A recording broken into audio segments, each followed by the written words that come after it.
நம் ஆண்டவர் இயேசு கிறிஸ்துவின் நாமத்தினால் மகிழ்ச்சியும் சமாதானமும் நம் அனைவரோடும் இருப்பதாக. 1 யோவான் 5:1-11 முடிய. இயேசுதான் மெசியா என்று நம்புவோர் அனைவரும் கடவுளிடமிருந்து பிறந்தவர்கள். பெற்றவரிடம் அன்பு செலுத்துவோர் பிள்ளைகளிடமும் அன்பு செலுத்துவர். நாம் கடவுள் மீது அன்பு கொண்டு அவர் கட்டளைகளை கடைபிடிக்கும் போது கடவுளின் பிள்ளைகள் மீதும் அன்பு கொள்கிறோம் என்பது நமக்கு தெரிய வரும்.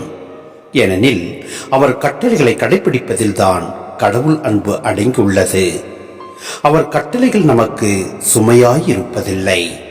ஏனெனில் கடவுளிடமிருந்து பிறக்கும் அனைத்தும் உலகை வெல்லும். உலகை வெல்வது நம் நம்பிக்கையே. இயேசு இறைமகன் என்று நம்புவரை தவிர உலகை வெல்வோர் யார்? நீராலும் இரத்தத்தாலும் வந்தவர் இயேசு கிறிஸ்து. அவர் நீரால் மட்டுமல்ல, நீராலும் இரத்தத்தாலும் வந்தவர் என தூய ஆவியார் சான்று பகர்கிறார். தூய ஆவியாரே உண்மை. எனவே சான்று அளிப்பவை 3 இருக்கின்றன. தூய ஆவியும் நீரும் இரத்தமுமே அவை. இம்மூன்றும் ஒரே நோக்கம் கொண்டவை. மனிதர் தரும் சான்றை நாம் ஏற்றுக்கொள்கிறோமே, கடவுள் தரும் சான்று அதைவிட மேலானது அன்றோ?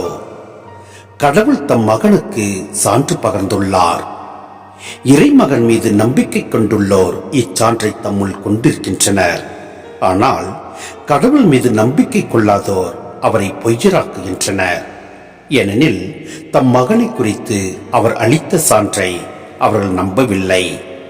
கடவுள் நமக்கு நிலை வாழ்வை அளித்துள்ளார். இந்த வாழ்வு அவர் மகனிடம் இருக்கிறது. இதுவே அச்சான்று. சிந்தனை: நாம் ஒவ்வொருவரும் உலகப்பிரமாண வாழ்வை வாழ்ந்து கொண்டு ஒவ்வொரு நாட்களையும் வீணடித்து வருகின்றோம். நம் ஆண்டவர் நமக்கு நிலை வாழ்வை அளித்துள்ளார். அவ்வாழ்வை நாம் பெற வேண்டுமெனில் நம் கடவுள் மீது அன்பு கொண்டு வாழ வேண்டும். அவரது கட்டளைகளை பின்பற்றி நடக்க வேண்டும். அவ்வாறு நாம் பின்பற்றி நடக்கின்ற போது அனைவரிடத்திலும் அன்பு கொண்டு வாழ முடிகின்றது. எனவே நம் ஆண்டவர் மீது முழு நம்பிக்கை வைத்து அவரது கட்டளைகளை பின்பற்றி அவரது வழியில் நடப்போம். எல்லாம் வல்ல இறைவன் நம்மை நிறைவாய் ஆசீர்வதிப்பார். ஆமேன்.